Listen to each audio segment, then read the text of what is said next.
In this video, I'm going to be building another latigo briefcase, and if you haven't watched my video where I made the pattern for it, go ahead and follow the card I put up there. That's what I was doing at the beginning, was taking the pattern apart. Now you can see that I've got all the pieces of it laid out on the original hide to cut out.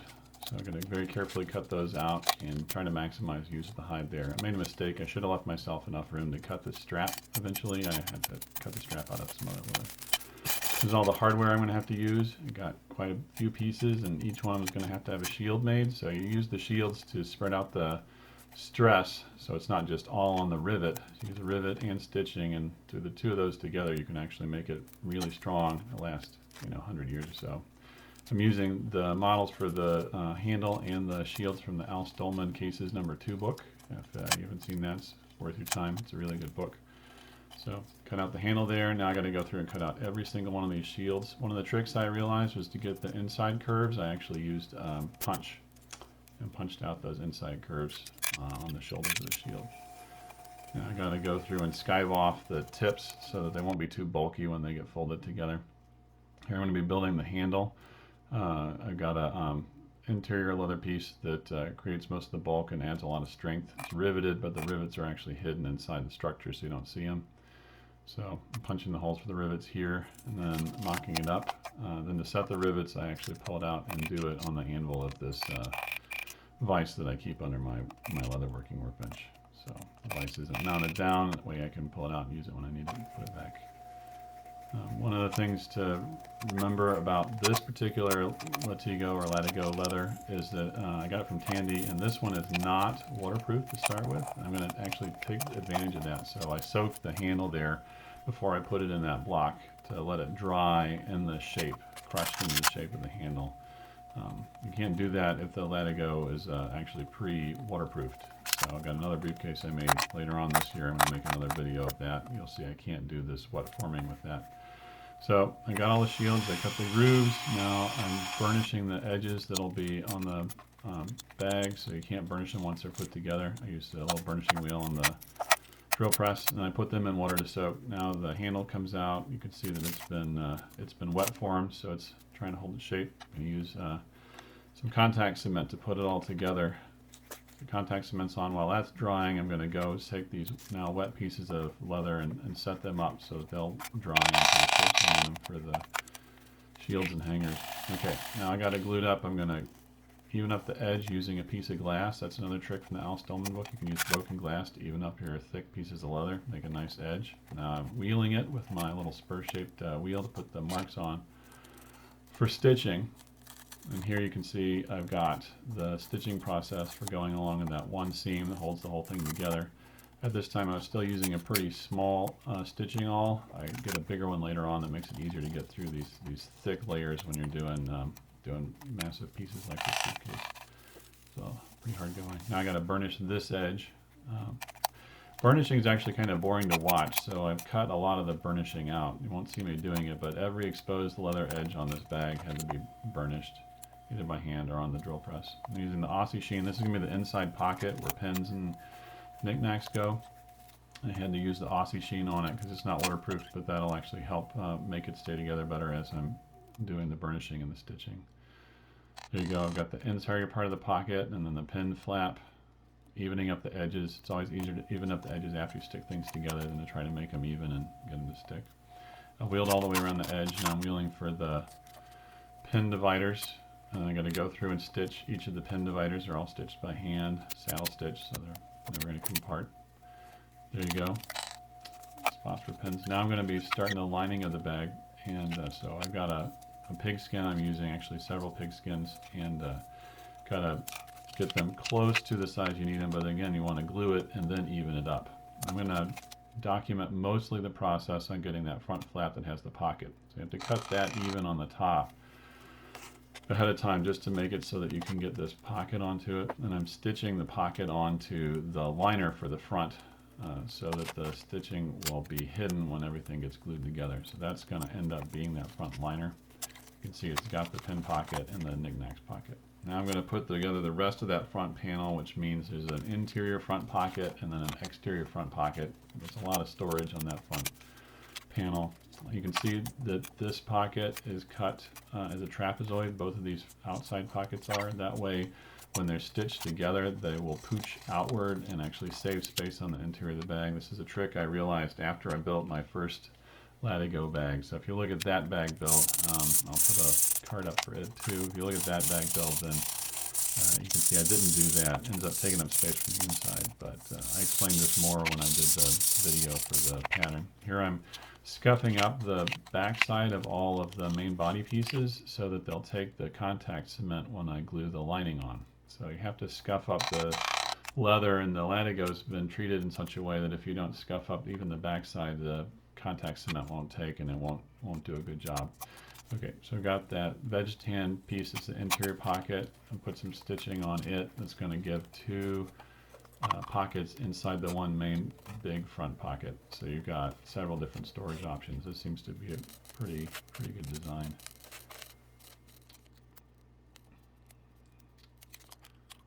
There you go.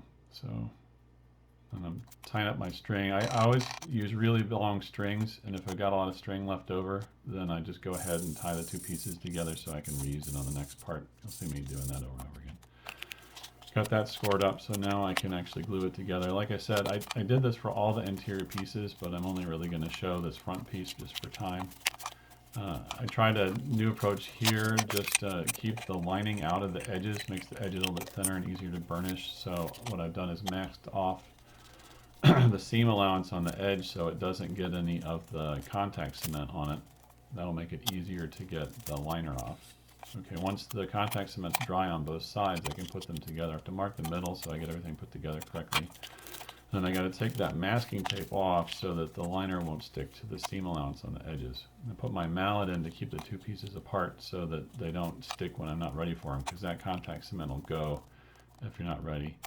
Then you got to hammer it all. So you really set it up when you hammer it hard with the mallet. You can use a press. I don't have a press for it. So I got all the edges evened up now, so it's ready to go. And then what I'm going to do is peel very carefully off the lining from most but not all of the seam allowance so that the edge of it will be caught in the seam, but you won't see it on the edge of the bag, and I'll make the edges a little bit nicer.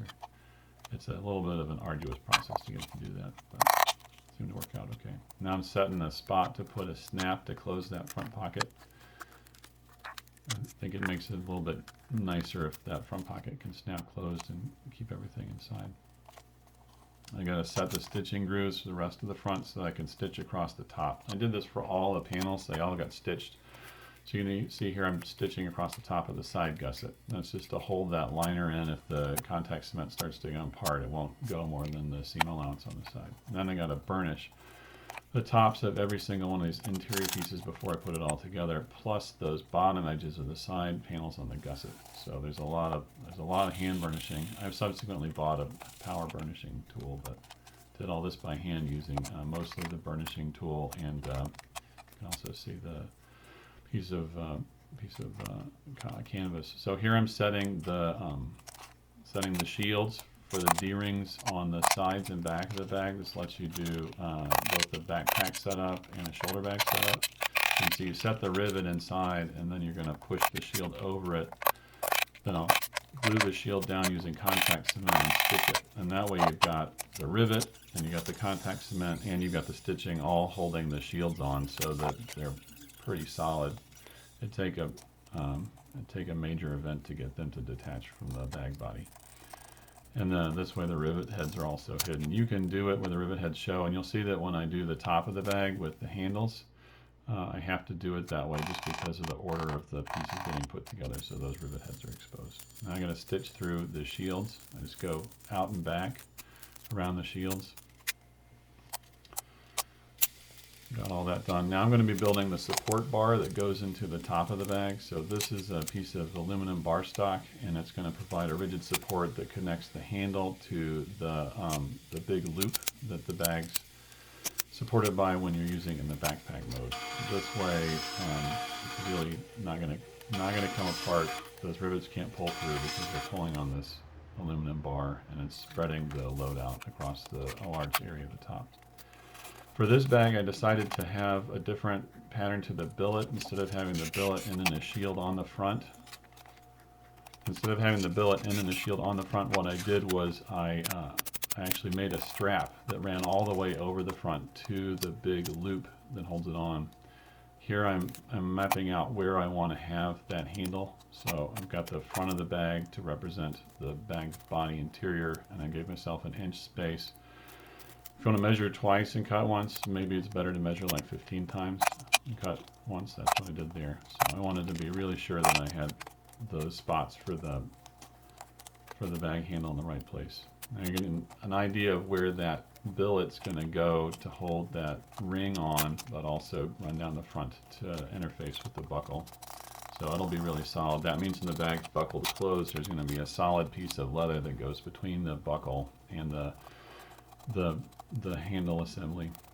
Skiving out a little bit here for the double up, because I'm going to double it on the billet part, but then I want it to smoothly transition into a single layer of leather on the main part of the flap. Now I got to glue together the sides, this little trapezoidal piece on the bag, so I'm setting that up while it's drying and putting this together. You really have to hammer everything to get it to work properly.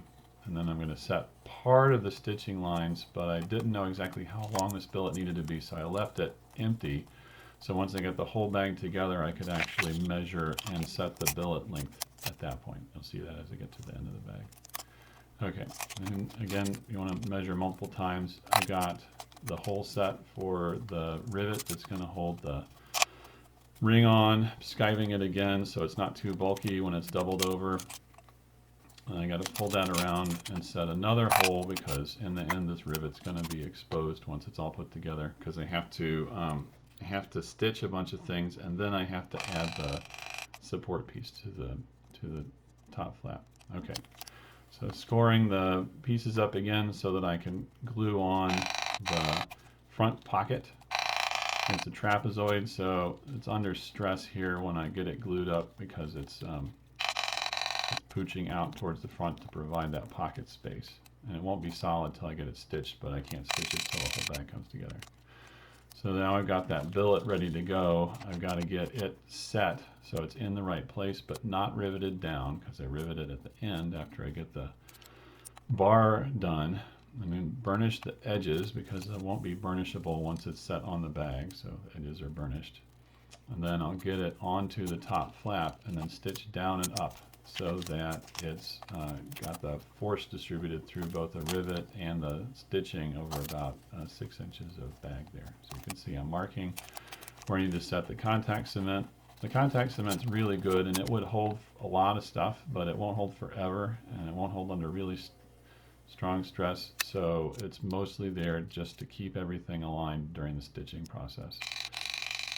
Yeah, you got to really set it with the hammer. Get a good set. So now here you see I'm going, this is like a 120 times speed stitching.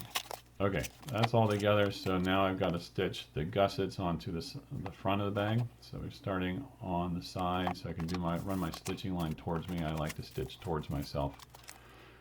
Still putting the top of the bag together, so now I've got to set the holes for the rivets and the shields that are going to go on the top, so everything will fit together properly. So I'm setting it up here so I can mark where I need to glue to get that handle on, get the glue set. So scoring it, again, you got to get the leather scored up so that the glue will actually adhere to that smooth surface. Otherwise, it'll just peel off. And in fact, it's good, because if you get some glue over the sides where you don't want it, you can just rub it off with your fingers or with a pencil eraser. It'll come right off of that finished latigo surface. Okay, here we go. Gluing down the sides of the gusset to the front of the bag, setting it with the hammer, and then can put it up and start to actually run the stitching line here. Once that's done, it's really solid. It's not going to go anywhere. Okay, and here comes the handle. Pointed out, you want to make sure that the stitching on the handle goes towards the back of the bag, so that when you have your hand wrapped around it, your fingers are wrapping around the folded section and not the stitch section. It makes it more comfortable. Then stitch both of those shields on, so they've got stitching, and eventually you'll have the rivets through this thing too.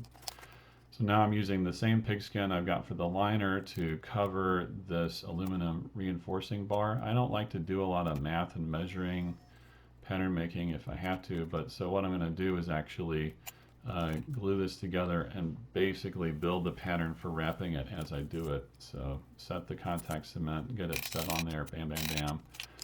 Then come back and cut it out in exactly the right position so that as it wraps up, there won't be any aluminum visible still. And I don't have to do any math or prior planning, I just sort of get it done as it goes. So then get that done, glue it back the other way, and you'll see that it's set up so that each of these flaps that comes over is not only going to be glued, but it's also going to run past one of the rivets. So the rivets will actually also be holding the flaps on for this lining leather that covers the bar stock. All right, so there it goes. That's the ends. Now it's completely covered, so when it's inside the bag, it won't look like aluminum, it'll look like more of the interior. Taking those copper rivets and setting them through it. It's a pretty tight fit, which is what you want, so I'm using the cutout there on the anvil of my vise. And I put some tape on there just so that the vise won't scar up the backside of the rivets too much, because they will be visible on the inside of the bag. I think it didn't really work that well, but yeah. So I'm trying to make these look nicer because you're going to be able to see them. I got to get that last rivet on and set it, and now the top is all done, and it isn't going to go anywhere. Probably you could hang off of it, like you could actually hang this bag on something and then put 150 to 200 pounds on it. It'll be okay. So now I'm going to stitch the back of the bag onto the gusset. So this is really when it starts to look like a bag. Yeah, you got a 15 to 20 minutes depending on the humidity to wait for the contact cement to set up. You don't want to go too long, because if it's too set up it won't adhere like this, but if you wait too little it's too liquid and it won't actually set up either. So there I just got half of it, getting the rest of it done. I only wanted to have a slower time lapse, but I was going to make this like a 40-minute video, so it ends up being a little bit more frenetic than I wanted it to be, to get all the parts in. And I'm only showing about 10% of the total footage that I took for this project too. Yep, so now I'm trying to get the point set for where the billet's going to go when it's maximally open and closed. You can see I filled it up with old New York Times I had lying around. I used those for masking the table. They're really good newsprint for that. But they also fill up a bag when you're trying to figure out how to set up the billet for it. Yeah, when you do these cuts on leather like this and you want to make it really nice, you can just sand it. And I use about a 220 grit sandpaper to even up the edges when I'm working with it like that. So I got to set the stitching grooves on both sides of this to make it match what I've done already. And once I got it done and wheeled, and I used the wheel to make it the marks match up with the previous marks I made.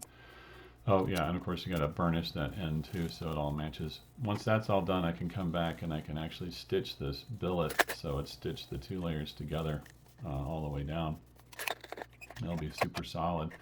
Ended up having to lay the stitching pony on its side to do the stitching just because it was such an awkward angle. Now you can see me cutting off the threads. Like I said, I reuse threads and then just start with a new one wherever I got it. So one of the steps is always cutting off those little ends of threads that I have to tie off when I'm in the middle of stitching. Okay, I got it set. I'm putting the holes in with my hole punch and testing the fit. And it really looks like a briefcase now, but it's not done by a long shot because I still got to burnish all those long edges on the outside of the bag. I got to even them up too, so that you can kind of see right now they're not even at all. And so I do that actually with the little block plane. So I got vintage Stanley block plane I use for this process, and it works just as well, maybe better than the glass. And I think it gives me a little bit more control than using sandpaper, definitely than using a power sander. So I can get all those edges evened up. And I go around with my beveler and round them, and then I can come back with the gum track hand and burnish. And there's a lot of burnishing. My arm gets real tired. I guess if I was doing a lot of these bags, I'd be a lot stronger. Okay, now I got to put one more rivet in to add some strength to the end of this billet, right where it comes off the bag. I was worried that the stitching wasn't going to be enough for that right there, so I got a rivet to really give it some strength at that point. But I wanted to wait for that to be done until after I'd done the burnishing on the edge. Now I'm going back through and reburnishing the edges with beeswax, just because it gives them a nice sheen and actually protects the edge a little bit more. And like I said, this leather does not come pre-waterproofed, so I'm going through with some Aussie sheen and I'm giving it a nice coat of waterproofing. So it'll be good, but you know, with any of these bags, even the pre-waterproof kinds, you have to treat them at least once a year. It would be a good idea if you got any kind of leather items to give them some kind of waterproofing treatment at least once a year. Probably more than that, depending on the environment where you live. Now it looks pretty sharp. I didn't put any footage into making this shoulder strap. I actually tooled it. It's a hand-tooled veg tan leather shoulder strap. So then the bags come together. We made it through. It's like 20 minutes. Thanks for listening. If you enjoyed this video, please go ahead and like it and subscribe to my channel. I got some other videos link up about bag making, leather crafting, knife making, all kinds of stuff. So again, thanks.